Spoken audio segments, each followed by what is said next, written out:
Dieu permet, mais on va partager ce qui est important, ce qui est écrit. Donc il faut comprendre la parole de Dieu. La parole de Dieu, normalement, quand vous la lisez, il faut non seulement que ce soit une lecture, mais une écoute. Parce que Dieu parle par sa parole. N'attendez pas quelque chose, ça peut se faire. Il y a des révélations qui peuvent venir. Même dans certains pays, il y a Jésus qui se révèle, dans des cas, parce qu'ils sont tellement ancrés dans des religions qu'ils ont besoin de faire une expérience profonde avec Jésus. Et Jésus leur apparaît, et ils se convertissent, ils changent de religion et tout. Mais pour nous, maintenant, nous avons la parole de Dieu, et cette parole, c'est celle qui va régir, conduire votre vie, et la mienne et la vôtre. Donc, il faut que ma lecture, quand je lis, ça devienne une écoute. C'est comme si Dieu me parlait. Parce que Dieu parle par sa parole, il a laissé sa parole, et il est dit pour qu'on l'observe avec soin. Mais je ne peux pas faire ce que Dieu veut si je ne sais pas ce que Dieu veut. Vous le comprenez très bien ça. Donc pour comprendre ce que Dieu veut me dire, j'ai besoin bien sûr de lire. Basez-vous sur la lecture. Vous voyez dans quel sens je le dis. Plus que la prière. Parce que la lecture ne vous trompera jamais. La prière, c'est vous. Vous pouvez vous tromper. Basez-vous sur la lecture plus que les dons. La lecture est plus grande qu'une prophétie. La prophétie, quelqu'un l'a dit. Mais il n'est pas dit que tout est bon. Puisque la Bible dit, retenez ce qui est bon. Ça, c'est important aussi. Et il y a beaucoup de chrétiens et de chrétiennes qui se basent plus sur les prophéties que sur la parole. Non. C'est la parole qui filtre les prophéties. Si la prophétie est en accord avec la parole, on dit oui. Si elle est en désaccord, on dit non. Moi, j'avais un pasteur avant, c'était le vieux, moi, le vieux Phila. Il avait un don de discernement aussi. Quand les prophéties étaient dites, il savait si elles étaient bonnes ou mauvaises. Mais si elles étaient mauvaises, il les arrêtait. Et dans l'église, il n'y avait pas que 30 membres, on était dans les 400-500. Donc c'était une grande église, et quand une prophétie était dite, le pasteur savait elle est bonne ou elle est mauvaise. Si elle était mauvaise, il l'arrêtait de suite. Il n'avait pas peur de vexer la personne, de dire non, arrêtez cette prophétie, un jour il a dit, quelque chose comme ça. Arrêtez cette prophétie ignoble. On dit arrêtez. Vous comprenez qu'avant, ensuite, après, avant de dire une prophétie, on y réfléchissait. Pourquoi ça? Parce qu'il y a des gens qui se basent sur ce que... Voilà, l'ambiance d'une réunion. Voilà, une émotion, un frisson. Je dis, bon, ça ne vient pas de Dieu, une émotion, un frisson. L'émotion, c'est notre âme. Ce qui vient de Dieu touche parle à notre esprit. Dieu parle à l'esprit, il ne parle pas à l'âme. Dieu parle à l'esprit, l'esprit parle à notre âme, et l'âme, c'est le siège de notre volonté. Alors, mon âme, ensuite, dit oui à mon corps. C'est un processus, hein. Esprit, âme, corps. Donc, Dieu ne parle jamais à l'âme. Il parle à l'esprit, à notre esprit, et notre esprit, ensuite, bien sûr, parle à notre âme. C'est un processus qu'on ne voit pas, mais qui se fait intérieurement. Et ensuite, mon corps, mon âme parle à mon corps, et mon corps obéit. C'est normal. Tandis qu'il y a bien des chrétiens qui se basent beaucoup sur ce que, par exemple, une prophétie est dite. Alors, si vous lisez pas beaucoup, vous allez être beaucoup trompé. Vous avez suivi? Si vous lisez pas beaucoup, vous allez être beaucoup trompé. Voilà. Donc, vous savez lire pour la plupart, bien sûr, dans votre mesure. On ne dit pas de lire tant de chapitres, mais dans votre mesure, il faut lire. Parce que c'est la parole qui va régir votre vie. C'est pour ça on veut pousser là-dessus. S'il n'y a pas parole de Dieu dans votre vie, vous allez être... Le diable va vous tromper. Parce que ce que vous ne savez pas, c'est que le diable sait la parole. Il a dit à Jésus, il est écrit aussi. Mais Jésus lui a dit, mais il est aussi écrit. Et Jésus, lui, a répondu par la parole.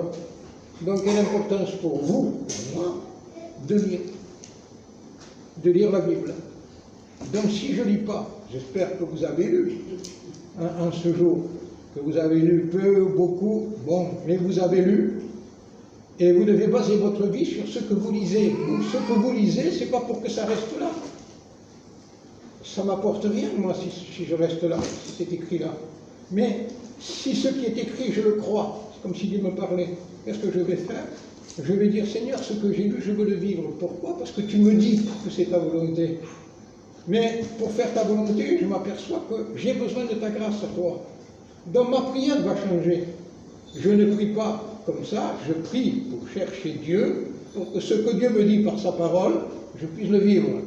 Oui, si c'est simple. Mais quand on lit certaines choses, vous savez, on a un peu, je dis, dans nos moments ensemble, on a un peu, au début, tu te rappelles peut-être Cindy, on a un peu parlé de la croix. Je vous ai dit, Jésus a tout fait, le sang de Jésus, la mort de Jésus, la résurrection de Jésus. Dans certains domaines, il faudrait presque pousser un peu plus sur la croix. Parce que la croix, c'est pas que ça. La croix, c'est plus. Il y a plus et il y a plus. Donc, nous nous sommes arrêtés à un stade de la croix. Mais la croix a d'autres stades. C'est plus grand que ce qu'on peut penser. C'est peut-être plus grand que ce que vous savez. Et c'est peut-être plus grand que ce que vous pensez savoir de la croix. Et ça, c'est important, parce que des fois, on pense qu'on sait tout. Laissez-moi vous dire, sans vexer personne, puisque j'y suis dans le lot, on ne sait rien. Et on a besoin encore que Dieu nous donne à comprendre ce qui se rattache à la croix, à l'œuvre de Jésus, que vous puissiez comprendre pourquoi Jésus est allé à la croix et pour qui Jésus est allé à la croix. Si certaines questions, c'est vrai, je les pose comme ça, comme j'ai pu les poser, vous verrez que, au fond, vous n'avez pas beaucoup compris. Parce que si on se dit pour qui Jésus est allé à la croix, vous allez me dire automatiquement il est allé à la croix pour nous. Normalement, non. Il est allé à la croix parce qu'il obéissait au Père. Parce que Jésus savait que c'était la volonté du Père qu'il aille à la croix. Alors, c'est pour ça que Jésus a dit, afin que le monde sache que j'aime le Père. J'aime le Père, j'accepte la volonté du Père, parce que la volonté du Père, c'est que j'aille à la croix. Donc Jésus fait voir que son obéissance a été une obéissance d'amour, et qu'il est allé à la croix, Jésus, parce qu'il aimait le Père, et parce qu'il aimait ce que le Père aimait. Donc, il faut comprendre ce qu'il dit. Donc, vous voyez que la croix, c'est déjà une autre image. Et quand on dit, mais alors, pourquoi Jésus a tellement souffert à la croix? Alors, on peut se dire, pourquoi le sang a-t-il coulé en abondance? Alors, on peut se dire, mais pourquoi est-il mort? Parce que ça aussi, c'est un processus. Et nous devons comprendre pourquoi il est allé à la croix, pourquoi le sang a coulé, et pourquoi il est mort. Ça, vous voyez qu'on parle vaguement de la croix. Nous, quand on parle de la croix, on voit que ça. On voit qu'une croix comme ça, et c'est fini. Non, la croix, si vous voulez, renferme toute la pensée de Dieu qui était dans l'éternité, qui était dans le ciel, avant que nous soyons, avant que nous vivions, avant qu'il ne crée l'homme.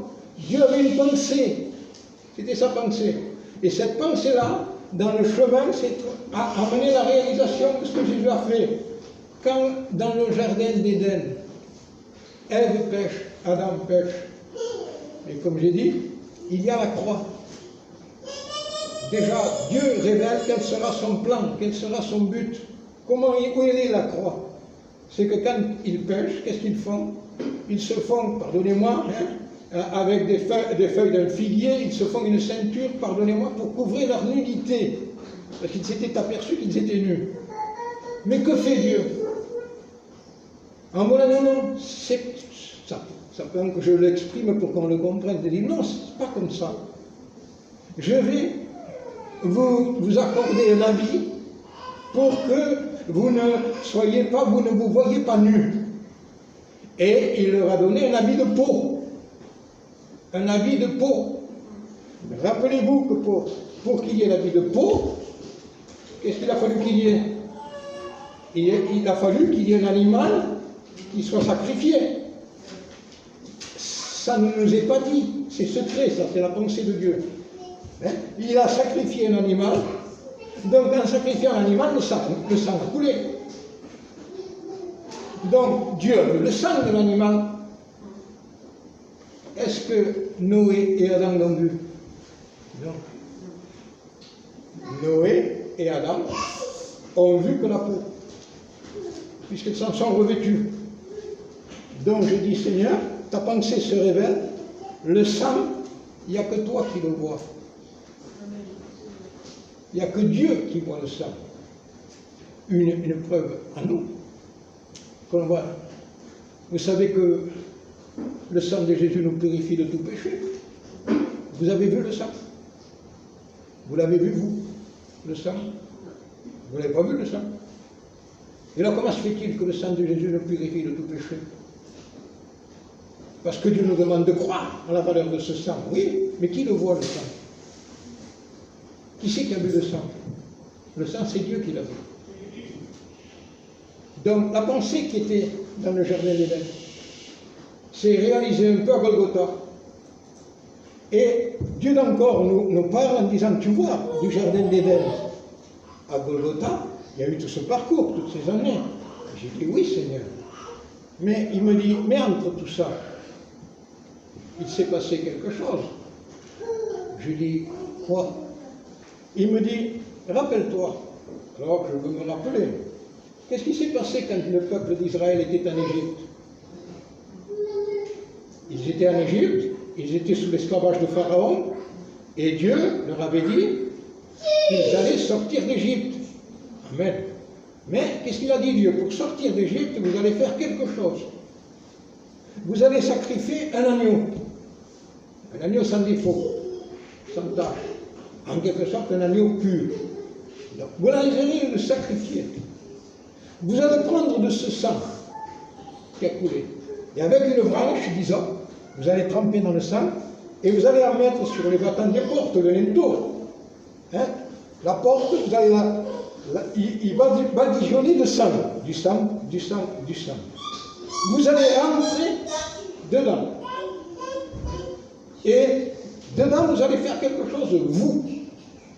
Et moi, je peux dire, mais Seigneur, ça fait que, quand ils avaient mis le sang dehors, ils ne le voyaient pas. Et Dieu pouvait me dire, c'est normal. Et je dis, mais pourquoi alors?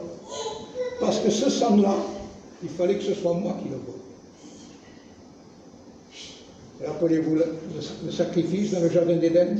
Personne ne voit le sang, seul Dieu voit le sang, et il donne un habit à Ève et à Adam. Rappelez-vous là, Moïse dit, ouais, vous mettrez cela sur vos portes, le sang, et dedans, vous allez faire quelque chose. Vous allez manger l'agneau. Le sang, Dieu le voit, l'agneau, vous le mangez. J'ai dit, mais pourquoi, Seigneur? Qu'est-ce que ça peut me dire à moi? Je le comprends. Il me dit, le sang de Jésus me satisfait moi. Parce qu'il fallait que le sang coule. Sans effusion de sang, il n'y a pas de pardon, dit la Bible. Donc, ce sang satisfait Dieu. Quand l'ange exterminateur est venu frapper toutes les maisons d'Égypte, qu'est-ce qu'il dit? Je verrai le sang, et l'ange exterminateur passera au-dessus. Toute maison où il y avait le sang, eh bien, si vous voulez mieux, n'était pas touchée par l'extermination. Toute maison où il n'y avait pas le sang, il y avait la destruction. Je dis, mais le sang, qui le voyait? Le sang, c'est Dieu seul qui le voit. Et c'est pour ça que Dieu nous demande à nous, ne vous faites pas, ce que Dieu nous demande à nous, c'est de croire à la valeur du sang qui satisfait Dieu. Et pourquoi? Je vous pose une petite question. Ce sang satisfait Dieu. Vous voyez qu'on a des choses à comprendre. Pourquoi ce sang satisfait Dieu? Pourquoi le sang de Jésus satisfait Dieu? Et pourquoi il satisfait Dieu? Je dis, mais Seigneur, pourquoi? Est-ce que vous le cherchez à le comprendre, ça? Est-ce que vous vous contentez de dire la croix? La croix. Est-ce que peut-être votre prière n'est pas idolâtre? Vous prenez un peu la croix comme une idolâtrie. C'est la croix, c'est la croix. On parle de la croix sans la comprendre, la croix. Donc, c'est comme parler d'une personne sans la connaître. On se trompe. Parce que la croix, c'est pas qu'un mot. La croix, c'est pas une formule. La croix, c'est pas un porte-bonheur. Non, la croix n'est pas porte-bonheur. Je dirais presque une image, Seigneur, et pardonne-la. Le malheur est tombé sur la croix. Parce que Jésus, il est devenu péché, il a supporté le jugement de Dieu. La colère de Dieu est tombée sur Jésus à la croix. Jésus a été frappé par le Père l'a frappé. Il est mort plus que les deux autres, il est mort plus tôt. Il a eu, voilà, dès qu'il est devenu péché, Dieu l'a frappé. Pourquoi? Parce que Dieu ne supporte pas le péché. Et comme je disais l'autre fois, il n'y a pas très longtemps, dans un sens, Dieu montre qu'il est juste. Quand son fils devient péché, il le frappe. Nous, on est des injustes, nous. Je me dis cependant, je dirais oui. Quand les enfants des autres font quelque chose, on dit, moi, tomata. Quand ce sont nos enfants, oh, on les frappe un peu comme ça. Vous êtes que des injustes, vous aussi. Voilà, on est tous dans ce lot. Les nôtres, les autres, vous les tuer. Mais quand il est devenu péché, Dieu a frappé son fils. Il a été frappé de Dieu. Et on est compte ce que c'est que Dieu qui frappe son fils à cause du péché. Donc vous voyez quand même que Dieu ne tolère pas le péché. Et qu'on est peut-être en train dans notre vie d'avoir une tolérance sur le péché. On le tolère. On s'habitue au péché. On s'habitue au masque. Il arrivera à un moment donné, même quand il n'y aura plus besoin de masque, ça nous manquera. Parce qu'on s'est habitué au masque. On sort, on prend de suite le masque. Et on prend de suite le masque, pourquoi? Parce qu'on a peur du Covid. Mais est-ce que nous prenons conscience qu'il faut non pas avoir la crainte des hommes, mais la crainte de Dieu? Et aussi mettre le masque. Alors où est le masque? C'est la marche dans la lumière. Pourquoi? Parce que si nous marchons dans la lumière, nous sommes dans le chemin du sang. Le sang de Jésus, son Fils, nous purifie de tout péché. Alors je dis, vous voyez qu'on a à comprendre beaucoup, vous voyez comment j'ai accentué, ça sortira peut-être, hein, beaucoup de choses. En réalité, pardonnez-moi, on n'a rien compris. Voilà. En réalité, on n'est peut-être pas ce qu'on dit qu'on est. On le dit. Mais en réalité, est-ce que nous nous comportons comme des vrais chrétiens ou des vrais chrétiens? Dieu seul le sait. On ne juge pas. Mais Dieu seul sait voir le vrai du faux. Il y a l'or et l'or. Hein? L'or et un or qui ne vaut rien. Est-ce que nous sommes dans le véritable? Est-ce que nous sommes vrais? Est-ce que nous avons compris la valeur du sang de Jésus, le prix que Jésus a payé pour nous, la dette qu'il a réglée? Nous avons été rachetés par son sang. Dieu rachète une humanité perdue par le sang de son Fils. En voulant dire, le sang me satisfait, je paye la dette. Pour ton péché, Lydia, pour ton péché, qu'il dit. Dans la réalité, allez, vous n'êtes pas bonne. Excusez-moi, il faut se parler clair, net et précis. Il n'y a personne de bon. Non.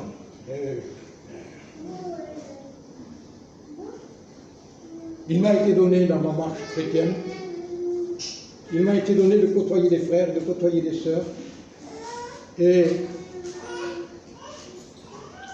qui était un moment où j'étais dans une église, qui était du vrai.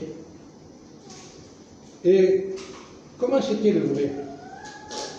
Je pouvais aller chez eux presque à n'importe quelle heure, mais il y avait toujours la Bible ouverte.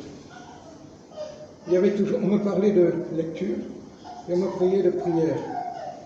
Ils étaient le couple à leur place. Et peut-être, disons le nom, parce que Divine les a connus un peu, c'était les tapiages divines. Et ce couple-là, pour moi, au début, j'étais pasteur, moi, de l'église. Vous ne pouvez pas savoir comme ce couple aussi m'aidait dans la vie chrétienne. Je savais qu'ils priaient. Je pouvais leur confier la prière. Il dit, tu prieras pour ça, tu prieras pour ça. Il priait pour ça, il priait pour ça. Il avait un travail, il était comptable. Et sa femme était secrétaire, tu te rappelles, peut-être. Quand ils venaient à l'église, après leur travail, sans même souper, ils venaient à l'église, ils s'asseyaient discrètement à l'église, comme ça. Ils n'osaient même pas bouger. Ils ne se vantaient jamais de quoi que ce soit. Ils ne voulaient jamais rien faire. Je me méfie de quelqu'un qui veut faire quelque chose. Maintenant, moi, je dirais à tout le monde, ne faites rien.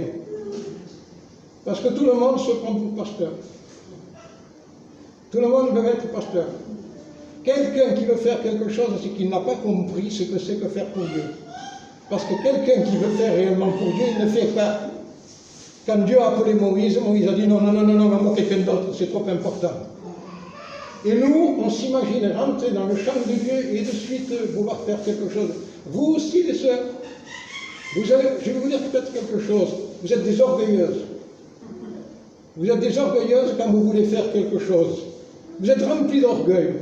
Parce que vous voulez toujours donner une image de ce qu'en réalité vous n'êtes pas. Parce que si vous étiez réellement des vrais chrétiens, vous ne voudriez pas faire quelque chose. On vous voulait presque vous donner des conseils les uns aux autres. Vous voulez parler de la croix, vous n'avez pas compris la croix, vous avez besoin de la comprendre encore. Vous voulez parler un langage qui vous est inconnu. Vous voyez que peut-être cet après-midi, je mets avec vous les choses claires. Justement, pour que dans cette année nouvelle, vous ne vous trompiez pas. Ne dites pas je suis, non, vous n'êtes rien. Vous avez besoin encore de comprendre bien les choses. Ne cherchez pas à remuer le ciel, la terre, on va faire ça, on va faire ça, on va faire ça. Tais-toi. Dieu ne te demande pas de faire. Quand Dieu voudra bien se servir de toi, c'est lui qui fera. Et nous, on veut tout faire. Tout le monde veut prêcher maintenant. Tout le monde veut être, si vous veut être le numéro. On n'est pas l'apôtre Paul, vous comprenez très bien. Et vous n'êtes pas des sœurs comme j'ai connu. Je vous le dis en toute liberté. Pour que justement, renverser peut-être dans vos cœurs les pensées qu'il y a. Je vais vous dire peut-être quelque chose, ne faites rien. Que Dieu puisse faire au travers de vous, lui, ce qu'il veut.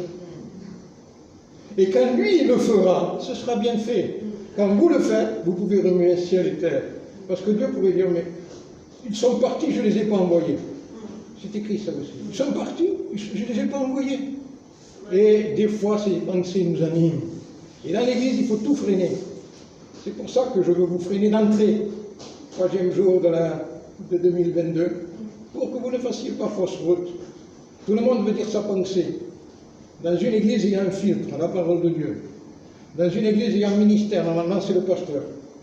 Et tout doit passer par le pasteur. Parce que autrement, l'homme viendra dans l'église, il dira, moi je fais ceci, moi je fais ceci, moi je fais cela. Moi je dirais, ne fais rien. Assis-toi, prie. Prie, tiens-toi devant Dieu. Parce que le plus grand ministère, c'est la prière. Je suis une sœur, je veux faire du prier. Qu'est-ce qu'il est dit dans la Bible? Veillez et priez. Et afin de ne pas tomber en tentation, c'est écrit. Mais je vais vous dire peut-être la réalité des choses. Il faut que Dieu puisse faire en nous ce que lui veut faire. À un moment donné, Moïse a voulu faire. Nous savons ce qui s'est passé. Hein. Il a voulu faire, mais, vous le lirez dans la Bible, il y a eu un arrêt, il a dû fuir. Au bout de 40 ans de désert, Dieu l'appelle. Ça, c'est l'appel de Dieu, le buisson ardent. Dieu l'appelle. Quand Dieu l'appelle, il dit non. Non, envoie quelqu'un d'autre. Hein. Je ne sais même pas parler. Il avait un peu la langue embarrassée. Je ne sais même pas parler, moi, je ne sais rien faire, moi. Celui-là est utilisé. Moi, dans l'église, je veux utiliser des frères qui ne veulent rien faire. Si j'étais pasteur, je ne suis pas pasteur. Et j'utiliserai des sœurs qui ne veulent justement rien faire. Celle-là, oui. Pourquoi? Parce qu'au fond de votre cœur, il y a une pensée de faire. Et là, je la détruis. Dans votre cœur, il y a une pensée de faire. Mais là, je la détruis, cette pensée-là. N'essayez pas de faire.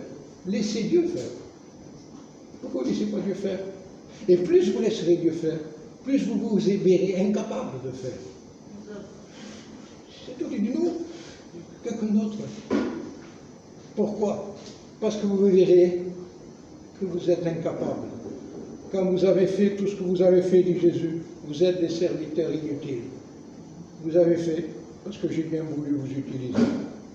Et amen à ça. L'Église doit être utilisée par le Saint-Esprit dans la pensée de Dieu, quand Dieu le veut, au moment de Dieu, pour ce que Dieu veut. Jésus n'a pas guéri tout le monde. Jésus a guéri ceux qui s'approchaient de lui, ceux qui avaient un contact avec lui. Jésus n'a pas sauvé tout le monde. Il a sauvé ceux qui croient en lui. Et il sauvera toujours ceux qui croient en lui. Dieu veut que tous les hommes soient sauvés. Amen. Mais il y aura de perdus.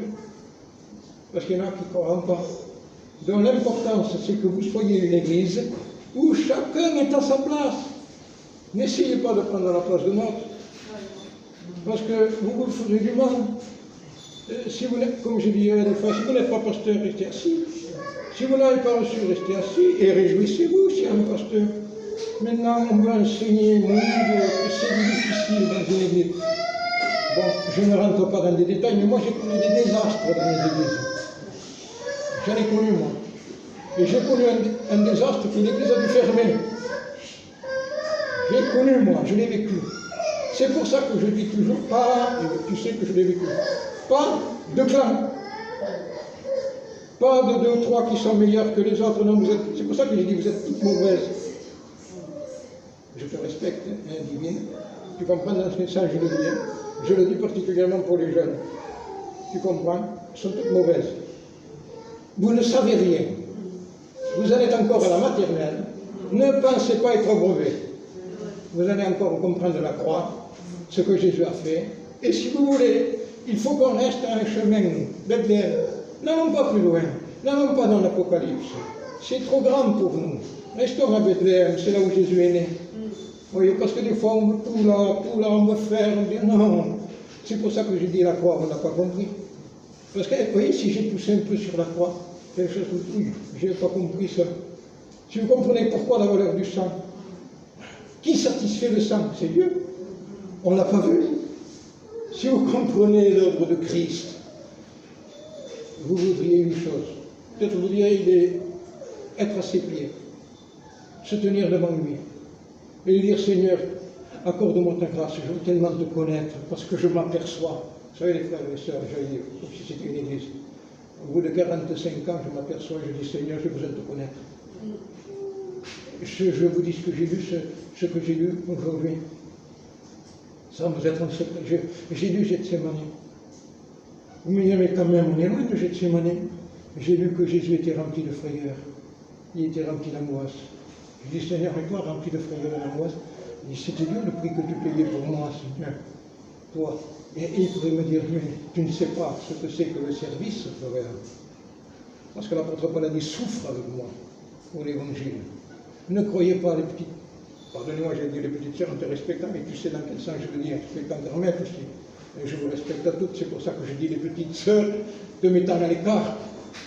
Mais ne pensez pas de dire que nous sommes là. Nous sommes là. Alors, allons un peu plus loin. C'est pour ça que je vais vous le dire en ce début d'année. Restons petits. Chacun à sa place. On ne te demande pas, Cindy, de... Non, reste à ta place. Si Dieu veut faire quelque chose au travers de Cindy, il le fera, Dieu. C'est lui le maître de l'Église, c'est lui le chef de l'Église. Mais vous comprenez très bien, c'est comme je dis, moi je veux faire quelque chose pour toi, Seigneur, je veux faire quelque chose pour toi. Il pourrait me dire, mais moi j'ai pas besoin de toi. Moi je qualifie qui je veux qualifier. Notre qualification, comme dit l'apôtre Paul, ce que nous avons reçu de Dieu, nous l'avons reçu de Dieu pour le dire. C'est trop sain ce terrain de Dieu. C'est trop sain une église. C'est trop sain un service pour Dieu. Mais vous vous rendez compte dans quel pied on rentre? Quand Dieu appelle Moïse au buisson ardent, le buisson brûle et ne se consume pas. Moïse s'approche et dit, il y a un buisson qui brûle et ne se consume pas. Il y a un appel de Dieu. Moïse, ôte les souliers de tes pieds. Car le lieu où tu te tiens, c'est un lieu saint. Tu n'y rentres pas sur tes pensées. Ici, tu y rentres comme un esclave, et un esclave marchait pieds nus. Moïse et moi, pour rentrer dans mon terrain, on y rentre comme un esclave. On y rentre pieds nus. Et c'est ensuite que Dieu lui révèle ce qu'il veut faire. Ouh, c'est sérieux, les frères. C'est sérieux. Les frères et les sœurs, excusez-moi, c'est peut-être une déformation, ça. Mais je dis, Seigneur, est-ce que je suis dans ta pensée? Est-ce que j'ai compris la croix? Est-ce que j'ai compris ce message qui me dépasse? Est-ce que vous avez lu Gethsémani? Vous l'avez lu? Oui, faites ça, oui. Relisez-le. Faites ça, oui. Vous faites aussi. Voilà. Oui, mais non, je ne veux pas aller plus loin. Mais non, lisez Gethsémani. Lisez Gethsémani, le prétoire Golgotha. Et demain, Gethsémani, le prétoire Golgotha. Et après-demain, Gethsémani, le prétoire Golgotha. Pourquoi? Parce que j'ai besoin de comprendre Gethsémani. J'ai besoin de comprendre le prétoire. Et j'ai besoin de comprendre Golgotha. J'ai besoin de voir Jésus. Comment?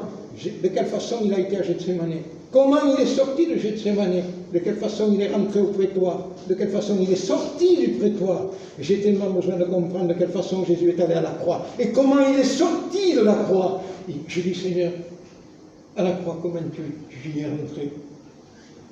Il pourrait me dire, vivant. Et je dis, comment tu en es sorti? Mort. La croix, il y est rentré vivant. Mais il est sorti mort. Puisqu'on l'avait crucifié et qu'il est mort à cause du péché. Et c'est là où je comprends que je suis petit. Je vous dis, vous, de 45 ans, je ne suis rien du tout. Hein. Je vous le dis, moi, je demande pardon à Dieu. Je vous me défends chaque jour, je dis, Seigneur, je te demande pardon. Pardon, Seigneur, parce qu'il y a ça, il y a ça, il y a ça, il y a ça.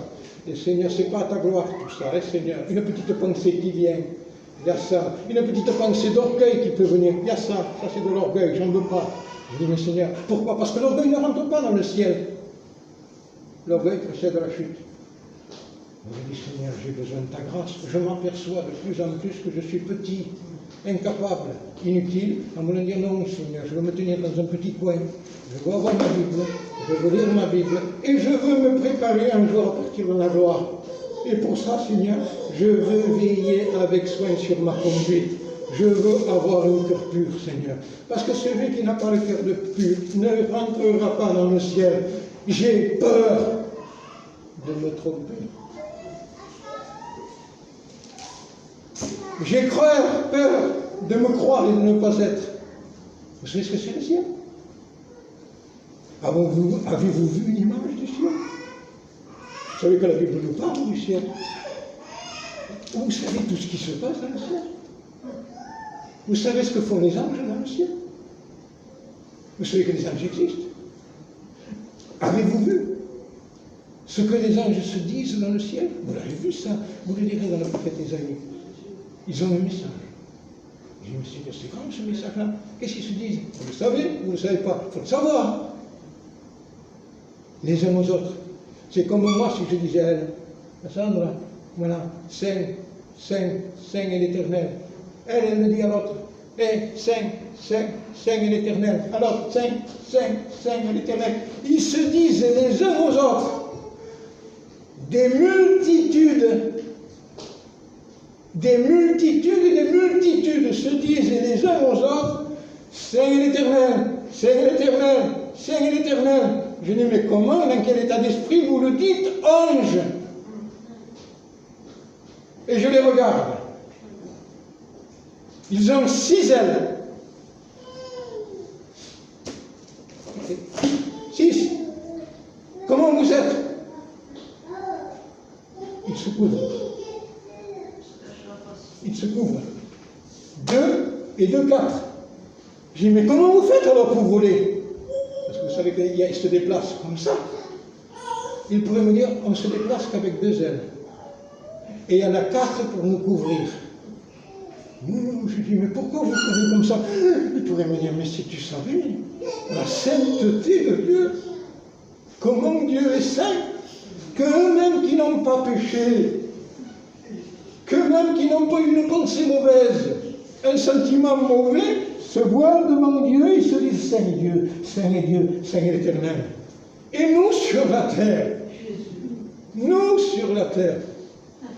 je le répète, on se permet de vouloir dire je connais Dieu, je suis chrétien, je suis chrétienne, voilà, mangeons, buvons, oui, mais demain nous mourrons. Mais on se trompe pour nos faux raisonnements. Dieu est saint. Alors je dis, mais deuxième fois, c'est comme si Dieu me disait, écoute, je veux que ta marche soit sainte.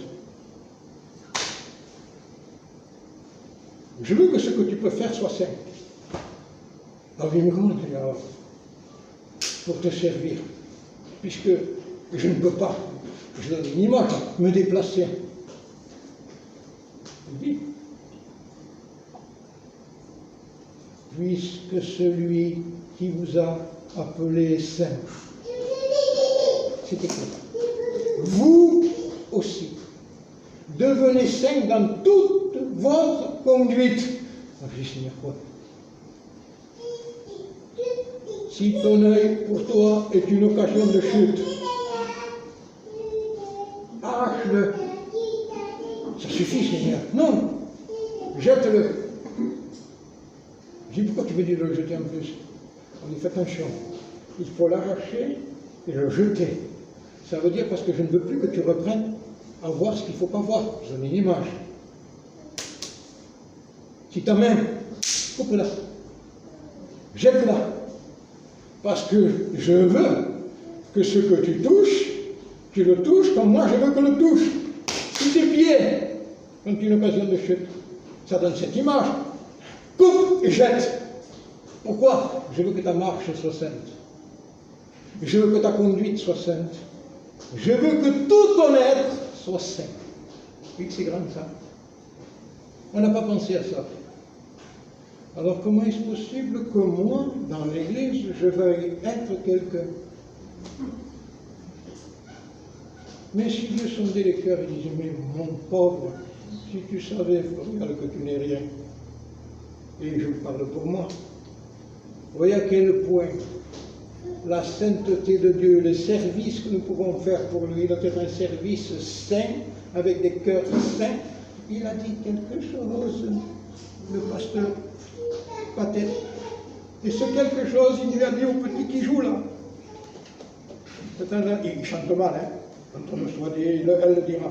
Eh, voilà, non. Niveau résultat, ça va. Il satisfait un petit peu. 50-50 dans le sens. Mais il lui a dit au petit, il faut que ta bouche soit purifiée. Il faut que le sang touche tes lèvres. Il faut que ta bouche soit purifiée pour chanter des cantiques. Parce qu'autrement, il ne chantera des cantiques, les petites sœurs, il chantera gitan. Il chantera, dites pas ça, pour rester bien. Mais si c'est un homme que Dieu utilise et qui est saint, où ce sera la différence? Et moi je vais vous la dire, quand il fera des canards. Moi j'aimerais que des fois il se trompe dans les chants. Je l'avais dit dans une église. Il fait, tout le monde rit. Mignot, tu as fait voir que tu n'étais qu'un homme. Et ce que tu peux faire, la gloire ne peut que revenir à Dieu. Et nous, on se figure être encore des instruments utiles à Dieu. Alors que les anges, eux, se voilent et disent Saint est Dieu, Saint est Dieu, Saint est Dieu. Les frères, les sœurs, on ne va pas aller à la gloire en chantant un cantique. On ne va pas se présenter devant ce qu'est la majesté céleste. Ça dépasse mon entendement, la sainteté de Dieu. Ça me dépasse, Dieu. Je me vois infiniment petit, mais je dis, mais comment rentrer dans ce qui est tellement saint, Seigneur, où les anges se prosternent. Vous savez que le soleil ne tient pas devant Dieu. Vous savez que le soleil a un degré de température que tu ne peux pas imaginer. Ça ne peut pas se dire. D'abord, on ne peut pas regarder le soleil. Le soleil ne peut pas regarder Dieu. Je vous donne une image. Pourquoi? Parce que si le soleil regardait Dieu, le soleil n'y tiendrait pas. La sainteté de Dieu est redoutable. Et on voit un peu comment nous sommes, nous. Approchons-nous avec assurance du trône de la grâce. Non pas bombant le torse sans dire non, en restant petit, humilié dans notre coin, et en disant, Seigneur, accorde-moi ta grâce pour qu'un jour je puisse rentrer dans le sanctuaire est véritable. Seigneur, je veux que tu m'accordes ta grâce parce que je veux marcher comme tu le veux, marcher d'une manière digne de Dieu. Paul le dit, pas Florial, il n'est rien du tout, Florial. Mais Paul, c'est un homme de Dieu. Marchez d'une manière digne de Dieu qui vous appelle à son royaume et à sa gloire. Mais vous vous rendez compte que si je dois marcher d'une manière digne de Dieu, combien ma marche doit être grande. Et combien je lui dois dire, Seigneur, s'il te plaît, accorde-moi ta grâce. Je ne peux pas marcher comme tu veux. Mais si tu savais combien je le veux, combien je vois qu'il y a quelque chose dans ma vie, je vois qu'il y a au plus profond de moi-même, le péché habite en moi, Seigneur. Je suis encore porté à ce qui est mal, Seigneur. Accorde-moi ta grâce parce que toi tu veux que je sois saint. Mais moi aussi je le veux, mais j'ai aucune capacité. Je ne peux pas, mais je le veux, Seigneur. Et si notre prière est comme ça, mais est-ce que vous priez comme ça? Ou je te salue, merci, Seigneur. C'est pas ça. La prière, c'est de dire, Seigneur, tu me demandes ça que je dis, et je le veux le vivre, Seigneur. Accorde-moi, s'il te plaît, ta grâce, pour que ce que j'ai lu là, ça devienne vivant dans ma vie. C'est rien, ne vous en faites pas, on casse tout. Amen. Ça vous va? Oui, ça vous va. Si ça ne vous va pas, il faut que ça aille. Il faut que ça aille. Parce que il n'y a rien qui marche. Même le micro ne marche pas. Mais vous comprenez que c'est ça. Voilà. Et vous me faites des efforts. En plus. Il n'y aura rien méchant. Amen. Si. Amen. Si. Amen. Si. Moi, je dis si. Amen, divine. Amen, Carmette. Ça va. Les jeunes, il faut qu'ils suivent. Amen. Comprenez? C'est écrit. Alors, je la lis. Regardez un peu. Je lis, hein. Tu me permets de lire, oui. Regardez. Comme Jésus était à Béthanie, dans la maison de Simon le lépreux, vous écoutez, une femme s'approche de lui. Oui, une femme s'approche de lui. Elle tenait un vase d'albâtre. Un vase d'albâtre. Et l'albâtre, c'était avec un parfum de grand prix dedans. Je dis, où tu vas? Il dit, chut, c'est entre moi et Dieu. Je lui dis, mais qu'est-ce que tu vas faire là? Regardez ce qu'elle fait. Elle tenait un vase d'albâtre d'un parfum de grand prix. Grand prix, ça coûtait dans les 300 deniers. Ça faisait dans les 300 journées de travail. C'est parce qu'un denier, c'était une journée de travail, tu vois, Lydia? Donc 300, hein? Toute une année de travail. Elle a ce parfum, et elle s'approche de Jésus. Et elle répand ce parfum sur la tête de Jésus. Je dis, pourquoi tu fais ça? Les disciples, en voyant cela, disent, mais à quoi bon cette perte? Pourquoi tu fais cette perte? Ce parfum-là, on aurait pu le vendre et le donner aux pauvres le prix. Jésus, s'étant aperçu de ce qu'il disait, pourquoi faites-vous de la peine à cette femme? Elle a fait une bonne action à mon égard. Je dis, mais pourquoi, Seigneur? Vous avez toujours des pauvres avec vous, mais vous ne m'avez pas toujours à moi. D'accord? Et alors, il dit, en répandant ce parfum sur ma tête, elle l'a fait pour ma sépulture. Ça veut dire, elle l'a fait avant que je sois dans le tombeau. J'ai dit, mais voilà. Bon, qu'est-ce qu'il y a de spécial, Seigneur? Je vous le dis en vérité. Et qu'est-ce que tu me dis, Seigneur? Partout où cette bonne nouvelle d'évangile sera prêchée dans le monde entier. Parole de Jésus Saint. Partout où l'évangile sera annoncé dans le monde entier.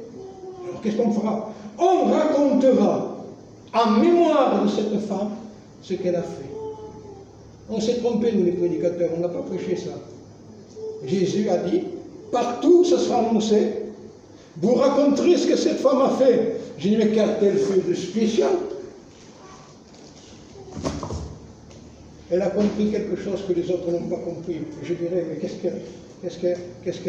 qu'elle a compris de spécial? Avant, quand quelqu'un mourait, là on répandait du parfum sur le corps. Mais la personne était morte. Elle me dit, regarde, tu sais ce qu'elle a fait? Elle l'a fait pendant que j'étais vivant. Alors je dis, mais pourquoi? Parce qu'elle a compris mon message que les autres n'ont pas compris. Elle sait, elle, que je dois mourir pour le péché des hommes. Et d'avance, elle a embaumé mon corps pour la sépulture. Elle a fait de son vivant. Les autres l'ont fait une fois qu'il était mort. Elle, de son vivant. Jésus, on va dire de cette femme ce qu'elle a fait. Je dis, Seigneur, est-ce que je comprends vraiment ce que c'est que de rentrer dans le ciel? Est-ce que je le comprends moi-même là, de mon vivant, ce que c'est que de rentrer dans le ciel?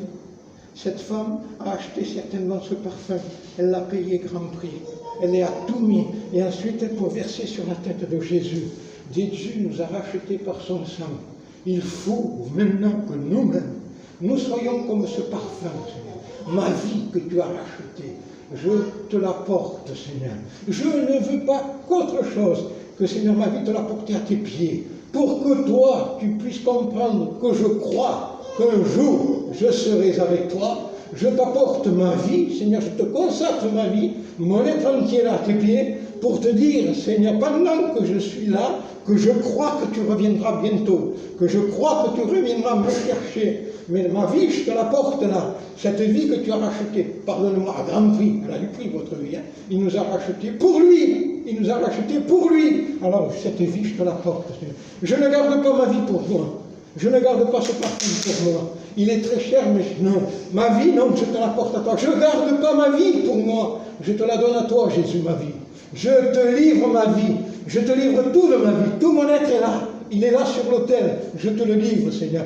Pas une goutte pour elle. Tout pour Jésus. Notre vie doit être entière pour lui, consacrée pour lui. Vous voyez ensuite qu'on dit, Seigneur, est-ce que c'est ça ma vie? Dans la réalité, non. Ne me dis pas oui, c'est non. Ah, bien, ce but, on se fait une guerre. Et dans cette guerre, je gagnerai. Pourquoi? Parce que j'ai la parole de Dieu avec moi. Et que Dieu me fait voir que il faut une vie consacrée. Il faut une vie livrée. Il faut une vie où on s'aperçoit qu'on n'est rien. Incapable, inutile, rien, zéro. Alors comment voulez-vous dans une église que vous voulez renverser le ciel et la terre? Mais non! Renversez votre vie au pied du Seigneur. Livrez-lui votre vie au pied du Seigneur. Je te livre ma vie, Seigneur. Vous comprenez que c'est ça? C'est pas le tout de parler, de prier, de faire ce que vous voulez dans une église. Vous pouvez paraître dans une église. Moi, quand j'écoute certaines prières, je dis non, stop. Stop. Et je dirais parce que faire attention. Je ne veux pas vous vexer. Mais dans certains domaines, j'arrêterai les prières. Je dis non, tu en fais trop. C'est pour ça que je vous dis, répète, bien dit, priez peu. Dites 4 mots dans une église. Parce que moi, je comprends quand je suis là, que j'entends certaines prières, elle ne doit pas prier chez elle. Elle vient prier dans l'église. Parce que dans une église, dites 4 mots, chez vous, dites-en 10 000.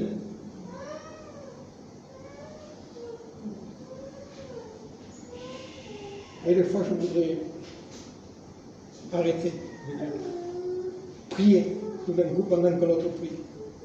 Je ne veux pas vexer. Mais je vous l'ai dit, je vous l'ai redit, je vous l'ai redit, je vous l'ai redit. Pas de clan. Ne faites pas l'esprit supérieur. Non, au contraire. Dans une église, on est tous petits. On a besoin de lui. Je reste à ma place. Soyez à votre place. Dites 4 mots, mais avec cœur. Je sais reconnaître ce qui est vrai de ce qu'il faut. Bien les frères le reconnaissent. Je sais si c'est du top ou si c'est de l'or. Je ne suis pas prophète. Mais quelqu'un qui prie beaucoup chez lui priera peu ici. Pourquoi? Il lui dira dans son intimité à Jésus. Seul à seul avec Jésus. Intime avec lui. Chez vous, vous avez l'oreille de Jésus. Je donne une image, Seigneur, permets-la. Je parle à Jésus seul avec lui. J'ai son oreille. Dans une église, Jésus a son oreille pour tout le monde. Donc si moi je parle beaucoup, l'autre ne pourra pas parler, non? Et Jésus, vous écoutez la prière de chacun dans une église. Donc c'est important pour nous d'être à notre place, d'être fidèles, de livrer notre vie à Jésus, de comprendre la grâce que Dieu nous a faite. Et comme Marie, qui a répandu ce parfum sur la tête de Jésus, ça lui a coûté une fortune. Mais elle dit non, rien pour moi, tout pour lui. Rien pour moi, tout pour lui. Ça lui appartient, il m'a racheté, nous sommes à lui, tu vois, divine. Et un jour, quand nous partirons, quand ce sera le moment du départ, comme disait l'apôtre Paul, le moment de mon départ approche. J'ai achevé la course. On va achever la course, il faut se le dire, parce que notre course, on va l'achever un jour. Quand on aura achevé la course, il faut que nous disions, nous, la même prière que l'apôtre. J'ai achevé ma course, j'ai gardé la foi.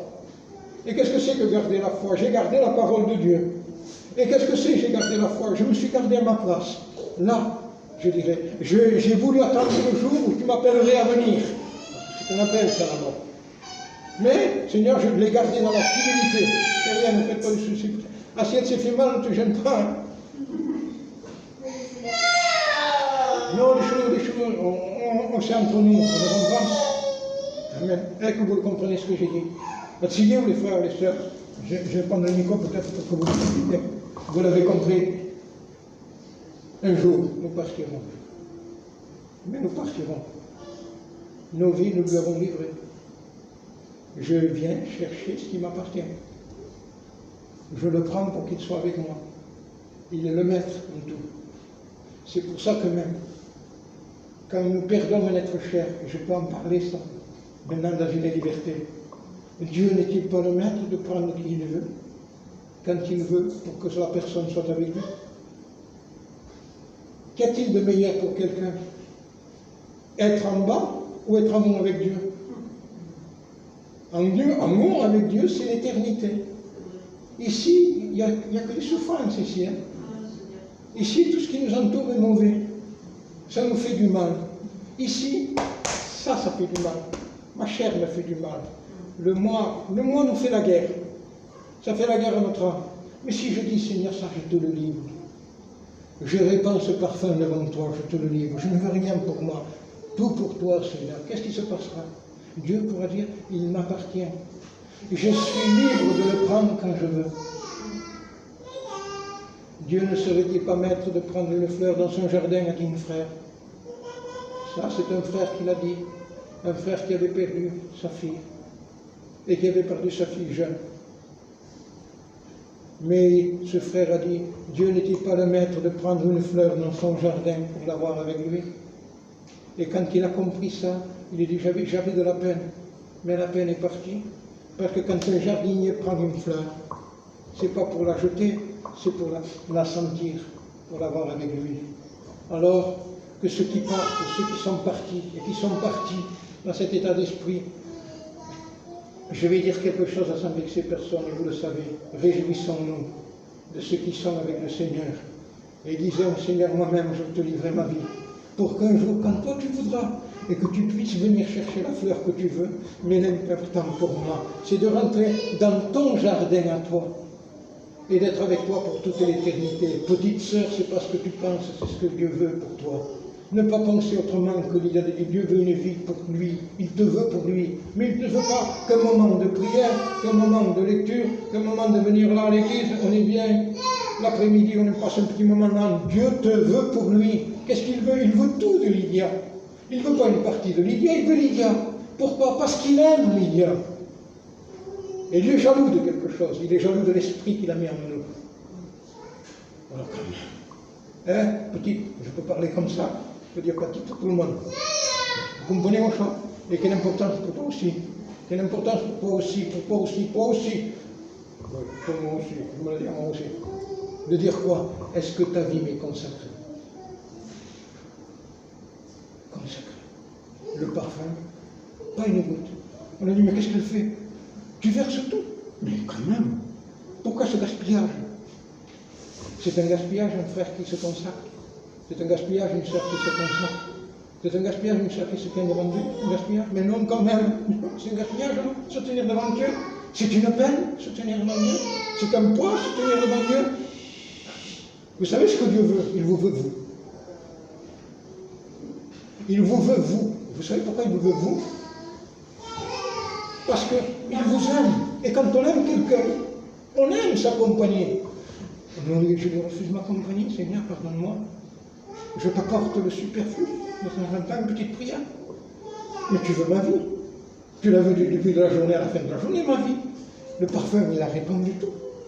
Sur la tête, elle n'a pas gardé une petite goutte. 300 deniers. Une année de travail. Je dis, Seigneur, écoute-moi. Écoute-moi, Seigneur.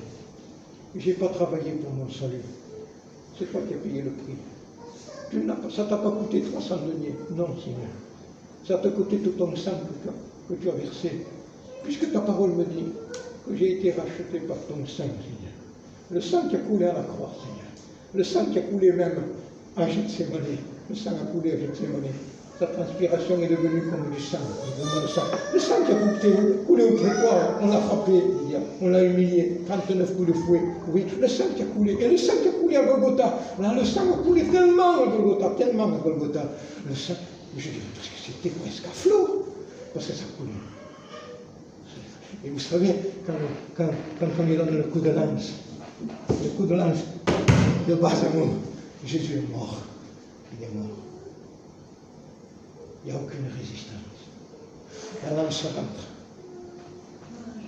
Je dis, mais je vais éteindre cette lance.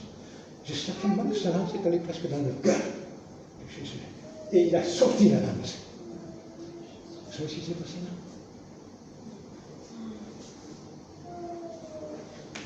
Il avait, pardonnez-moi, il faut se lever, vous coûtez cher, hein?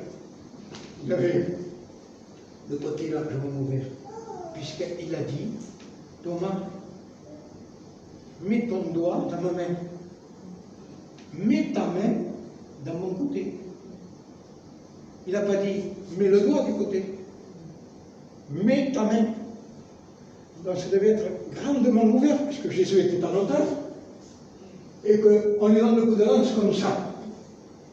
Donc ça a dû faire toute une ouverture. Ça a déchiré la peau. Là, Jésus est mort, hein? Il n'y a pas de résistance aucune. Et là, coule le sang. Et le sang sort. Et le sang sort par ce côté. Et à un moment donné, il dit, il est sorti du sang et de l'eau.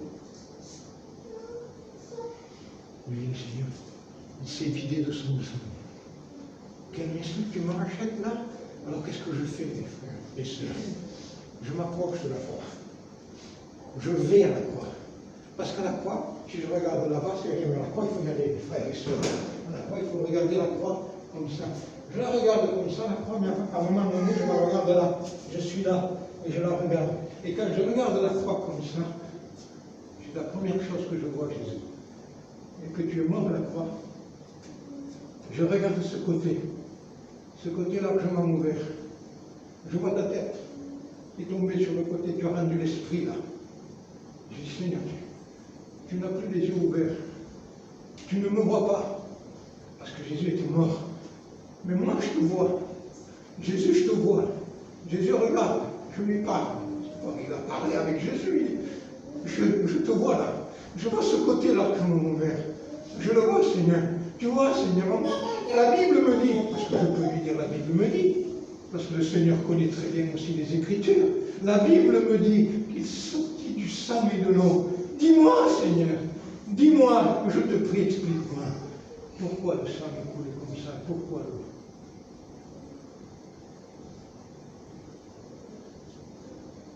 Avez-vous ce désir de comprendre pourquoi le sang et l'eau? Êtes-vous allé à la croix dans vos moments d'intimité, dans vos moments avec Jésus? C'est toi de tout dire là, je te remercie, je te loue. Tout le monde me dit ça. Mais est-ce qu'on a compris le vrai message, le message de Dieu, le message de Jésus? Est-ce qu'on a compris qu'on a été racheté là, le sang qui coule? Mais comment il sortait ce sang qui sortait? Je dis, mais Seigneur, ce sang-là, ça arrête la respiration. Vous êtes-vous arrêté dans la prière? Avez-vous eu dans la prière il faut que je m'arrête? Pouvons-nous dire, il ne faut pas aller plus loin, Seigneur, parce que je sens que ça m'étouffe. Ça m'étouffe, Seigneur. Je ne tiendrai plus. Et en quelque sorte, je me trouverais mal. Parce que c'est trop grand, ça me dépasse, ça me dépasse. Il est sorti du sang et du corps. Je m'étais tout meurtri, Seigneur. Je peux passer la main moi, sur le visage. Seigneur, tu ne m'auras plus, mais je le caresserai. Je voudrais même enlever encore le sang qui perle, parce qu'il y a du sang qui coule de son bonnet de Jésus. Il est couronné depuis. Je voudrais enlever ce sang, Seigneur. Mais il n'a plus besoin de ça, il est mort. Je voudrais l'enlever, Seigneur. Mais je ferai ça aussi quand même. Je voudrais toucher cette main, Seigneur. Cette main, elle est toute meurtrie, ça y est. Elle est morte, il n'y a plus de vie dans cette main. Il n'y a plus de vie dans cette main-là, Seigneur. Mais je veux toucher ta main. Mais ça, les frères et les sœurs, c'est la prière, c'est la recherche de Jésus. Non pas comme ça, une recherche avec cœur, avec les sentiments, avec les entrailles. On cherche Dieu avec les entrailles. On cherche Dieu avec le cœur. On le cherche dans la prière. Et c'est là où on peut dire nous aussi, avez-vous vu mon bien-aimé? L'avez-vous vu cantique des cantiques? Mon bien-aimé, comment il est? Et c'est là où on peut dire aux autres frères et aux autres sœurs, l'avons-nous vu comment il est, le bien-aimé à la croix? Nous sommes-nous approchés de la croix? Nous l'avons vu de loin, la croix. On ne comprendra jamais la croix si on est loin. Il faut se rapprocher dans la prière. Demandons à Dieu qui nous aide dans nos prières pour nous approcher de la croix, à nous approcher à regarder Jésus, à regarder ce visage défiguré à cause de mon péché personnel. Ce n'est pas les autres, c'est le mien. Voilà, Seigneur, tout gonflé. Encore le visage saigne, parce qu'il a reçu des coups qui l'ont défiguré, Jésus. Est-ce que je le vois ça, mes frères et sœurs? Peut-être je vous pousse quelque chose. Pardonnez-moi de vous parler comme ça. Mais pourquoi la chrétienté n'est plus la chrétienté? Pourquoi? Tu as peut-être dit quelque chose, divine à ma femme, tout à l'heure. L'évangile, c'est plus pareil maintenant. C'est un autre évangile. C'est quelque chose qu'on ne comprend pas. Pourquoi? Parce que le message central de la Bible, on l'a oublié. On a oublié la croix maintenant. On a oublié la croix, nous tous.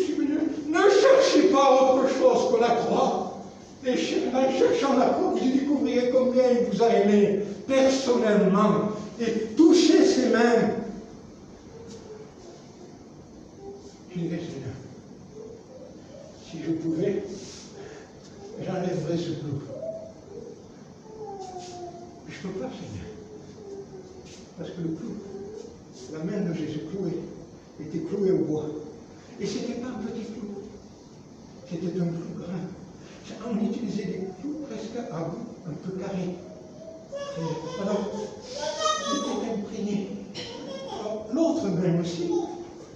Mais après, moi, je dis, Seigneur, je regarderai ses pieds. Je regarderai tes pieds. Je dis, Seigneur, tu ne peux plus aller d'endroit en endroit. Tu ne peux plus aller. Il était dans les villes et dans les villages. Il allait à pied. J'ai dit, mais Seigneur, ce pied, c'est fini. C'est fini, c'est fini. Tu n'iras plus, tu n'iras plus, tu n'iras plus. Il faut tout casser ici. On a besoin de tout renverser, les frères. Et j'ai besoin de tout renverser. Et je veux tout renverser. Excusez-moi de vous parler comme ça. Je veux renverser tout pour dire il n'y a qu'un seul message. Lui crucifié. Il n'y a qu'un seul message. Sa main crucifiée. Il n'y a qu'un seul message. Ses pieds crucifiés. Et il n'y a qu'un seul message. Ce côté largement ouvert. Mais je dis, Seigneur, mais je mettrai ma main, moi aussi. Je dirais, Seigneur, regarde, il coule. Mort et le sang coule. Mort et le sang coule. Et je dis, Seigneur, je ne peux pas te laisser comme ça. Alors là, je voudrais faire ce qu'un homme a fait dans la Bible. Vous savez comment il s'appelle? Joseph d'Arimathée. C'était un homme, Joseph d'Arimathée. Il a pris un linceul, un drap neuf. La Bible dit neuf. Il a dit, il faut le descendre de la croix, Jésus. Mais il fallait descendre de Jésus mort de la croix. C'était un bon mort, Jésus, dans la croix. Il disait, mais comment tu l'as pris ici? Joseph, comment tu l'as pris, Jésus? Qu'est-ce qu'il a fait, Jésus, quand tu l'as pris, Jésus? J'avais dit ça, je crois, à l'église une fois. La tête de Jésus a dû tomber sur l'épaule de Joseph. Joseph, c'était un point mort. Il dit, mais Joseph, tu avais le droit. Mais quand tu regardes le drap, Joseph, le drap encore, le drap est maculé de sang. il a encore rempli de sang. Joseph, je dis, Joseph, vous voyez quel sang je dis, les frères et les sœurs. Laisse-moi la place. Laisse-moi le prendre en moi. Non, il m'a dit, c'est moi qui le descends. Mais tu vois ce que tu veux me demander là. Tout chrétien doit me le vouloir. Avoir aussi cette place de dire j'ai vu Jésus crucifié. Et le Jésus crucifié qui a été pour tous les autres, il est pour moi. Il est mien, ce Jésus crucifié. Il est mien, comme Joseph qui l'a pris dans ses bras. Et que c'est vrai, le sang encore devait couler. Je me mettais vêtements comme ils sont, Joseph, les gars. Il y a des taches de sang de Jésus. C'est le plus grand message de tous les temps. C'est le plus grand message. J'arrive pas à le dire, je suis petit, je suis rien, je suis tout. C'est là où on se voit petit. Et moi, je voudrais faire pour lui. Il y a des fois où il faut se taire. Il faut se mettre dans un coin. Il faut dire, j'ai besoin de le connaître. J'ai besoin de l'aimer. J'ai besoin de le prendre avec moi. De le prendre avec moi. En me disant, je ne veux pas te laisser. Je te prends avec moi, Seigneur. Et on a besoin de quoi? On a besoin de la mort de Jésus. On a besoin du sang de Jésus. Et on a besoin de comprendre qu'il est ressuscité. Mais avant de le voir ressuscité, je le vois crucifié. Vous comprenez que c'est ça quand même. Il a été crucifié pour ton péché, mon péché. Et il est ressuscité pour dire maintenant, ma vie chrétienne, c'est moi. C'est pas toi, c'est moi. C'est avec ma grâce que tu pourras la vivre. Mais avant, vous voyez que ça change ma vie de prière, ça. Je veux Gethsémane, je veux lire Gethsémane, je veux tout lire. Il sortit du sang et de l'eau. Le sang, c'est le salut. Mais l'eau, qu'est-ce que c'est l'eau? Ça veut dire de lui, Dieu le salut. Et de lui aussi l'esprit. Parce que l'eau, c'est l'esprit. Celui qui boira de mon eau n'aura jamais soif, et l'eau que je lui donnerai deviendra en lui une source qui jaillira dans la vie éternelle. Il dit cela de l'esprit qu'ils allaient recevoir. C'est lui.